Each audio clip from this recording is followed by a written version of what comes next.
আসসালামু আলাইকুম রহমতুল্লাহি ওবরকাতুহু। সম্মানিত দর্শক, আজকের রাজধানী অর্থাৎ এপ্রিল মাসের ২৬ তারিখ শনিবার, এই রাজধানীর দৃশ্য যদি আপনি দেখতেন, একদিকে পুরোনো পল্টন মোড়, এখান থেকে প্রেস ক্লাব থেকে মৎস্য ভবন, অন্যদিকে প্রধান বিচারপতির বাসভবন অর্থাৎ কাকরাইল এই মোড়। এখান থেকে ঘুরে আপনি ইন্টারকন্টিনেন্টাল হোটেলে যে সাকুরা বার আছে, অর্থাৎ বাংলাদেশ রেডিওর বেতারের আগের যে হেড অফিস সেটি, তারপর পিজি হাসপাতালের যে শেষ অংশটি পরিবার, ওখান থেকে শুরু করে শাহবাগ মোড়, তারপরে পুরো শাহবাগ মোড় থেকে মৎস্য ভবন পর্যন্ত এই রাস্তা। এই রাস্তার দুপাশে দুটো পার্ক, সরোয়ার্দী এবং রমনা।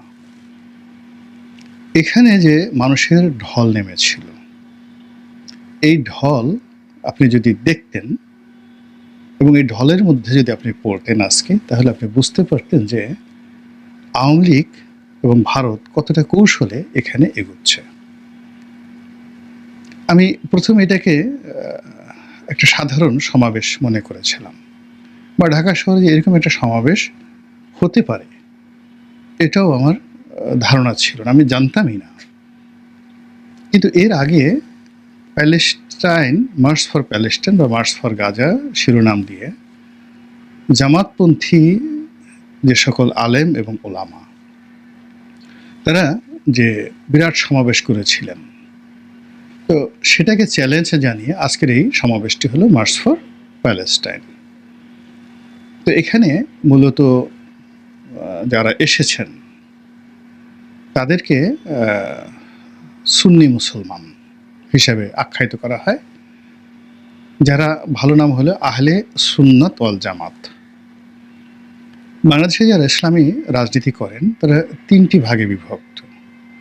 একদিকে হলো জামায়াত ইসলামী, আর একটি হলো আহলে সুন্নাত ওয়াল জামাত এই পন্থী যারা লোকজন, আর একটি গ্রুপ রয়েছে হেফাজত। এখন এই তিনটি মূল গ্রুপের বাইরে মতাদর্শ দিক থেকে যদি আবার ভাগ করেন, তাহলে এখানে আরও বেশ কয়েকটি গ্রুপ রয়েছে। আহলে সুন্নাত ওয়াল জামাত আজকে যারা এই অনুষ্ঠানে এসেছেন, তারা বলতে গেলে 100% আওয়ামী লীগপন্থী।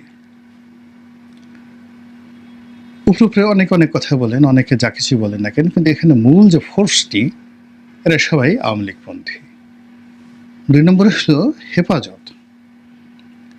হেফাজত যারা কওমি লাইনে পড়াশোনা করেন, কওমি নেশাব বলা হয়, এবং এই কওমি নেশাবের মধ্যে যে গ্রুপ, দুটো গ্রুপ, যাদেরকে দেওবন্দী ঘরানার আলেম ওলামা, হাদিসে তারা স্পেশালাইজড, এবং এখানে বুখারী শরীফ পড়ানো হয়। হাদিস বিশেষজ্ঞ রূপে তাদেরকে কওমি মাওলানা রূপে শেখ হাসিনা তাদেরকে স্বীকৃতি দিয়ে গেছেন যে এখান থেকে দাওরায় হাদিস পাশ করলে তারা মাস্টার্স ডিগ্রিধারী হয়ে পড়বেন আলিয়া মাদ্রাসার মতন করে। এরকম অসংখ্য কওমি মাদ্রাসা বাংলাদেশে রয়েছে। তো এই কওমি মাদ্রাসার মধ্যে যে বিভিন্ন সংগঠন রয়েছে, এই সংগঠনের একটা কম্বাইন্ড নাম হলো হেফাজতে ইসলাম। আওয়ামী লীগ জমানাতে এই হেফাজতে ইসলামের দুটো অংশ হয়ে যায়। একটি অংশ আওয়ামী লীগ বিরোধী, আরেকটি অংশ আওয়ামী লীগপন্থী। এবং পুরো সময়টি জুড়ে আওয়ামী লীগপন্থীরা এখানে আধিপত্য বিস্তার করে হাটহাজারী মাদ্রাসাকে কেন্দ্র করে, এবং এখনো পর্যন্ত তাদের সেই আধিপত্যটা রয়েছে। এবং ঢাকাতে লালবাগ, যেটা মুফতি ফজলুল হক আমিনী, এই লালবাগ মাদ্রাসা, এইটাও আওয়ামী লীগপন্থী হেফাজতের নেতারা দখল করে রেখেছিল। আওয়ামী লীগের পতনের পরে চট্টগ্রাম কেন্দ্রিক যে হেফাজত নেতৃবৃন্দ রয়েছেন, তারা তাদের অবস্থানে অটুট আছেন। লালবাগের নেতৃত্বটা এখন চলে এসেছে হেফাজতের এই আওয়ামীপন্থী গ্রুপ, কিন্তু এই গ্রুপটি এখনো পর্যন্ত রাজনৈতিকভাবে নিষ্ক্রিয়, তারা স্বতন্ত্রভাবে দাঁড়ানোর চেষ্টা করছেন। কিন্তু এই গ্রুপের মধ্যে 3টি আবার উপগ্রুপ রয়েছে। মামুনুল হকের একটা গ্রুপ রয়েছে যার একটা রাজনৈতিক পরিচয় রয়েছে, খেলাফত আন্দোলন নামে তার একটা সংগঠন রয়েছে, তার বাবা যেটা করতেন, খেলাফত মজলিস বা খেলাফত আন্দোলন এরকম। তো উনি এই অংশটি অর্থাৎ আওয়ামী বিরোধী মানে হেফাজতের যে গ্রুপটি সরাসরি আওয়ামী লীগ করতো তাদের এগেনস্টে গিয়ে তিনি এই গ্রুপের সঙ্গে ছিলেন। এখন তিনি আবার তার যে রাজনৈতিক দল অর্থাৎ হেফাজতের সঙ্গেও আছেন, কিন্তু তার মূল যে রাজনৈতিক দল, এই রাজনৈতিক দলে তিনি বেশি সময় দিচ্ছেন। এই গেল একটা। 2 নম্বরে যেটা হয়েছে সেটি হলো এখানে মুফতি সাখাওয়াত আল রাজি, যিনি ফজলুল হক আমিনী সাহেবের মেয়ের জামাই। তো তার সঙ্গে আবার দেখা গেল যে আমিনী সাহেবের ছেলেদের সম্পর্ক ভালো যাচ্ছে না। তো ওনার সাথে ফজলুল হক আমিনী সাহেবের ছেলে মামুনুল হক এবং মুফতি এজাহার সাহেব আছেন চট্টগ্রামে, তার ছেলে মুফতি হারুন এজাহার। এদের 3 জনের ব্যক্তিগত বন্ধুত্ব রয়েছে এবং তারা এখনো পর্যন্ত বিএনপিও পন্থী নন, কোনো পন্থী না, কিন্তু তারা একটা শক্তি। তো যা হোক, এখন যেটি হয়ে গেছে সেটি হলো ওই যে ইসলামপন্থী যারা করেছেন, যাকে বলা জামাতপন্থী যারা করেছেন, তাদেরকে কাউন্টার দেওয়ার জন্য আজকে যে সমাবেশটি হলো আহলে সুন্নাতুল জামাত।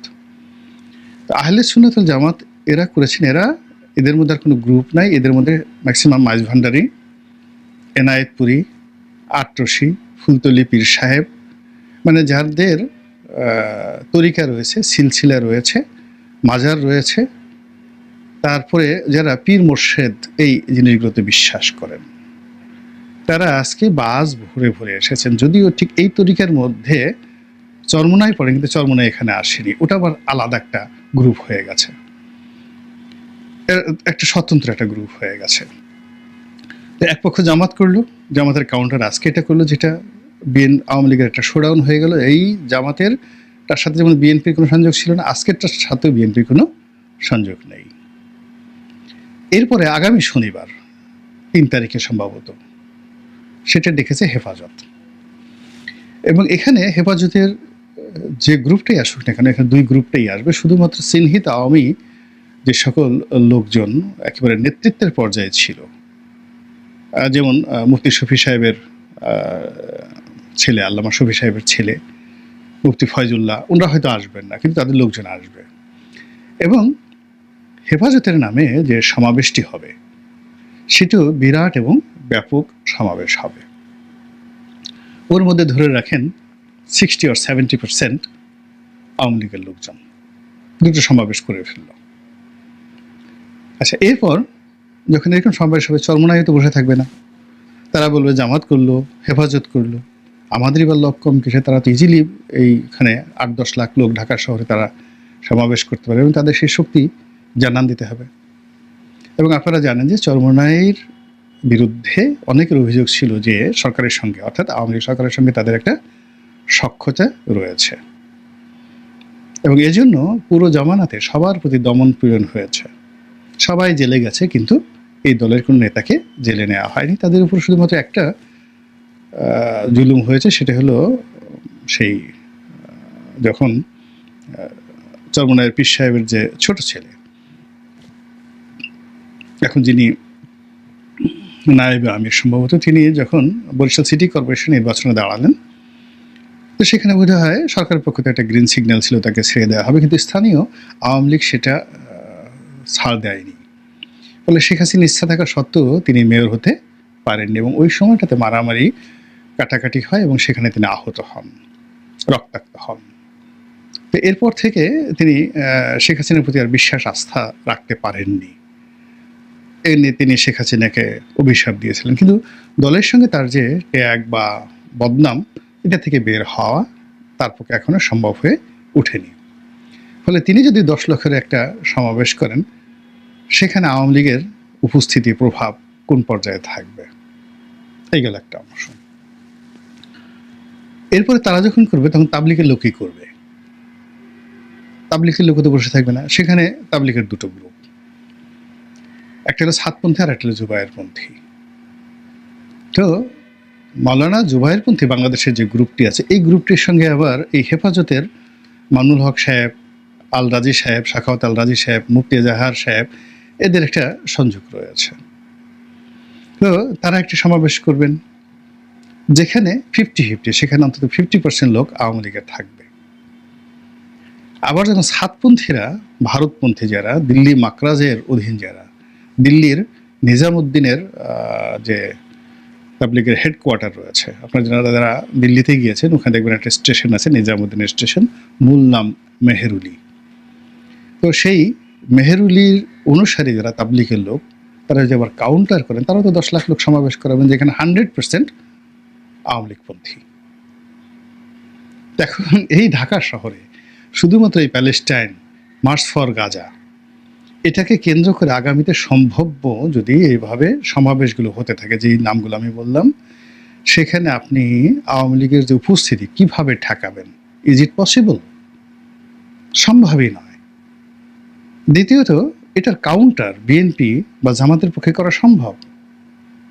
হেফাজতের মানে এই যে যা কিছু হচ্ছে, এটার কাউন্টার কি যাকে বলা হয় এনসিপির পক্ষে করা সম্ভব? ডক্টর ইউনূসের পক্ষে সম্ভব?